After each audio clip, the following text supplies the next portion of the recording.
ಸ್ನೇಹಿತರೆ, ತಮಗೆಲ್ಲರಿಗೂ ಕಾನೂನು ಅಡ್ಡ ಯೂಟ್ಯೂಬ್ ಚಾನಲ್ಗೆ ಸ್ವಾಗತ ಸುಸ್ವಾಗತ. ಇವತ್ತಿನ ಈ ಸಂಚಿಕೆಯಲ್ಲಿ ಮತ್ತೊಂದು ಕಾನೂನಿಗೆ ಸಂಬಂಧಪಟ್ಟ ಉಪಯುಕ್ತ ಮಾಹಿತಿಯೊಂದಿಗೆ ಬಂದಿದ್ದೇನೆ ಸ್ನೇಹಿತರೆ. ಬನ್ನಿ ಹಾಗಾದರೆ ತಡ ಮಾಡದೆ ವಿಡಿಯೋವನ್ನು ಆರಂಭಿಸೋಣ. ವಿಡಿಯೋ ಆರಂಭಕ್ಕೂ ಮುನ್ನ ತಮ್ಮೆಲ್ಲರಲ್ಲಿ ವಿನಂತಿ, ದಯವಿಟ್ಟು ಯಾರು ವಿಡಿಯೋವನ್ನು ಸ್ಕಿಪ್ ಮಾಡದೆ ಪೂರ್ತಿಯಾಗಿ ನೋಡಿ. ಹಾಗಾದರೆ ಏನದು ಅಂತ ತಾವೆಲ್ಲರೂ ಭಾವಿಸ್ತಿರಬಹುದು.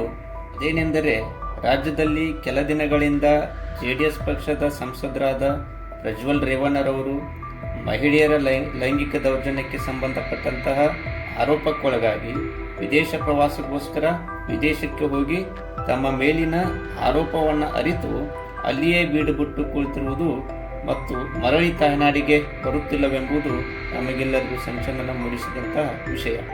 ಕೊನೆಗೆ ಆರೋಪಿತ ವ್ಯಕ್ತಿಗೆ ವಿಶೇಷ ತನಿಖಾ ತಂಡವು ಅಂದರೆ special investigation team lookout notice ಜಾರಿ ಮಾಡಿ 2 FIRಗಳನ್ನು ದಾಖಲಿಸಿಕೊಂಡಿತು. ಹಾಗಾದರೆ ಏನದು ಲುಕ್ಔಟ್ ನೋಟಿಸ್?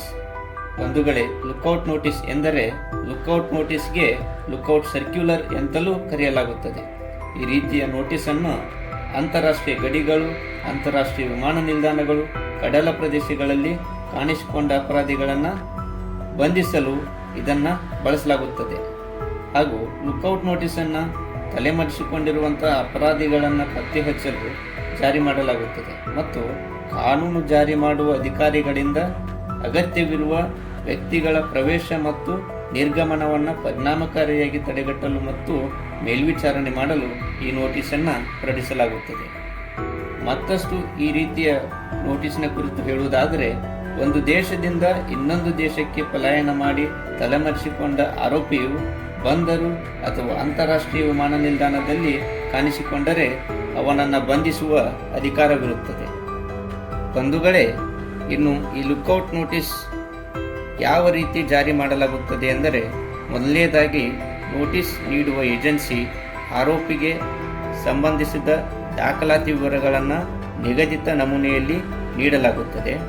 ಆರೋಪಿಯ ಹೆಸರನ್ನು ಹೊರತುಪಡಿಸಿ 3ಕ್ಕಿಂತ ಕಡಿಮೆ ದಾಖಲಾತಿಯ ವಿವರಗಳನ್ನು ಲುಕ್ಔಟ್ ನೋಟಿಸ್ನಲ್ಲಿ ನೀಡಲಾಗುವುದಿಲ್ಲ.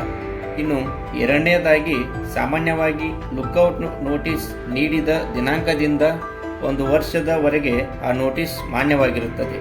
ಆದಾಗ್ಯೂ ಮೂಲ ಏಜೆನ್ಸಿಯು ಈ ರೀತಿಯ ನೋಟಿಸ್ನ ಅವಧಿಯನ್ನು ಹೆಚ್ಚಿಸಲು ಬಯಸಿದರೆ ಅದು 1 ವರ್ಷದ ಅವಧಿ ಪೂರ್ಣಗೊಳ್ಳುವ ಮೊದಲು ಅದನ್ನು ಜಾರಿ ಮಾಡಬಹುದು.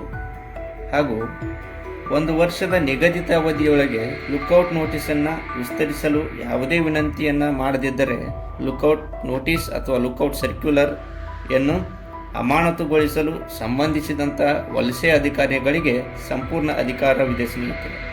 ಈ ರೀತಿಯ ಅಧಿಕಾರವನ್ನು 2011ರಿಂದ ಈ ನಿಯಮವನ್ನು ಮಾಡಲಾಗಿದೆ.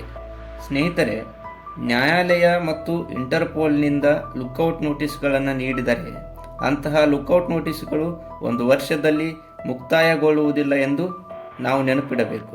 ಇನ್ನು ಲುಕ್ಔಟ್ ನೋಟಿಸ್ ದುರ್ಬಳಕೆಯ ಹಲವು ಪ್ರಕರಣಗಳಲ್ಲಿ ಲುಕ್ಔಟ್ ನೋಟಿಸ್ನ ದುರ್ಬಳಕೆಯಾಗಿದೆ. ಏಕೆಂದರೆ ಯಾರ ವಿರುದ್ಧ ಲುಕ್ಔಟ್ ನೋಟಿಸ್ ಜಾರಿಯಾಗಿದೆಯೋ ಅವರಿಗೂ ನೋಟಿಸ್ ಜಾರಿಯಾದ ವಿಷಯ ತಿಳಿದಿರುವುದಿಲ್ಲ. ಕಾರಣ ಅವರು ನೋಟಿಸ್ ಜಾರಿ ಮಾಡಿರುವುದನ್ನು ನಿರೀಕ್ಷಿಸದೇ ಇರಬಹುದು. ಅವರು ಕೇವಲ ವಿಮಾನ ನಿಲ್ದಾಣ, ಗಡಿ ಪ್ರದೇಶಗಳಲ್ಲಿ ಇತ್ಯಾದಿಗಳಲ್ಲಿ ವಲಸೆ ಅಧಿಕಾರಿಗಳು ತಡೆದಾಗ ಅಥವಾ ಬಂಧಿಸಿದಾಗ ಮಾತ್ರ ಆರೋಪಿತ ವ್ಯಕ್ತಿಗಳಿಗೆ ಇಂತಹ ಸೂಚನೆಯು ತಿಳಿಯುವುದು ಸಹಜ. ಇಂತಹ ನೋಟಿಸ್ನಿಂದ ಬಂಧಿತರಾದ ಯಾವುದೇ ವ್ಯಕ್ತಿಗಳು ಮಾನಸಿಕ ಮತ್ತು ದೈಹಿಕ ಕಿರುಕುಳಕ್ಕೆ ಪರಿಹಾರ ಪಡೆಯಲು ಮಾನವ ಹಕ್ಕುಗಳ ಆಯೋಗ ಅಥವಾ ಹೈಕೋರ್ಟ್ಗಳನ್ನು ಸಂಪರ್ಕಿಸಬಹುದು ಅಥವಾ ಬಳಿ ಬರಬಹುದು ಸ್ನೇಹಿತರೆ. ಇನ್ನು ಕೊನೆಯದಾಗಿ, ಲುಕ್ಔಟ್ ನೋಟಿಸ್ ಜಾರಿ ಮಾಡಿದ ಮೇಲೆ ಹೇಗೆ ಪರಿಣಾಮ ಬೀರುತ್ತದೆ ಎಂದರೆ, ಮೊದಲನೇದಾಗಿ ಲುಕ್ಔಟ್ ನೋಟಿಸ್ಗಳು ಅಪರಾಧಿಗಳಲ್ಲಿ ಭಯವನ್ನು ಉಂಟು ಮಾಡುತ್ತದೆ. ಹಾಗೂ ಸಾಕಷ್ಟು ಅಪರಾಧಿಗಳು ಮತ್ತು ಆರೋಪಿಗಳು ವಿದೇಶದಲ್ಲಿ ವಾಸಿಸುತ್ತಿದ್ದಾರೆ ಮತ್ತು ಒಂದು ದೇಶದಿಂದ ದೇಶಕ್ಕೆ ಪ್ರಯಾಣಿಸುತ್ತಿದ್ದಾರೆ. ಅವರ ವಿರುದ್ಧವೂ ಭಾರತದಲ್ಲಿ ಲುಕ್ಔಟ್ ನೋಟಿಸ್ಗಳನ್ನು ಹೊರಡಿಸಲಾಗಿದೆ.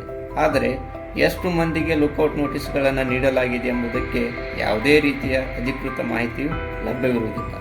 ಒಟ್ಟಿನಲ್ಲಿ ಅಂಥವರನ್ನು ಬಂಧಿಸುವ ಕಾರ್ಯವು ಮತ್ತಷ್ಟು ಬೇಗ ಚುರುಕುಗೊಳ್ಳಲಿ. ಇದಾಗಿತ್ತು ಇವತ್ತಿನ ಕಾನೂನಿಗೆ ಸಂಬಂಧಪಟ್ಟ ಉಪಯುಕ್ತ ಮಾಹಿತಿ. ಮತ್ತೆ ಮುಂದಿನ ವಿಡಿಯೋದಲ್ಲಿ ಇಂತಹದೊಂದು ಮಾಹಿತಿಯೊಂದಿಗೆ ಭೇಟಿಯಾಗುತ್ತೇನೆ.